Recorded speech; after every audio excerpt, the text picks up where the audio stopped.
ในวันที่ 12 ธันวาคม 2019 ผ่านมานี้ อยู่ที่ด่านตำรวจกวดคนเข้าออกเมืองสากลน้ำกัน ปกส แขวงเสียงขวาง ได้จัดพิธีมอบทรงผู้ต้องหาซื่อท้าวจงวาลอ อายุ 46 ปี สัญชาติเวียดนาม ที่ถูกเจ้าหน้าที่กองบัญชาการป้องกันความสงบแขวงเสียงขวาง กักตัวในครั้งวันที่ 5 ธันวาคม 2019 ในข้อหาลักลี้ซ่อนตั้งภูมิลำเนา ที่เป็นการกระทำผิดต่อระเบียบกฎหมาย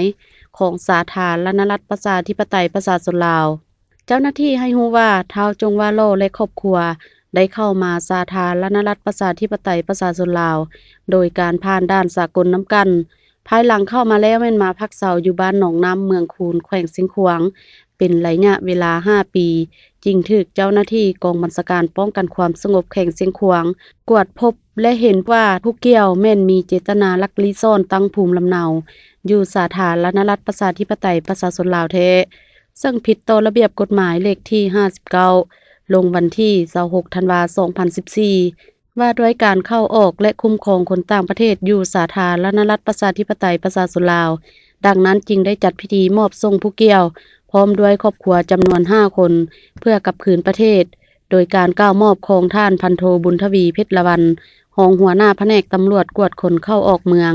สากลน้ำกัน ปกส แขวงเสียงขวาง และกล่าวรับของท่านลาวันแจ้ง รองเจ้าเมืองกิเซิน สาธารณรัฐสังคมนิยมเวียดนาม พร้อมด้วยพนักงานที่เกี่ยวข้องทั้งสองฝ่ายเข้าร่วม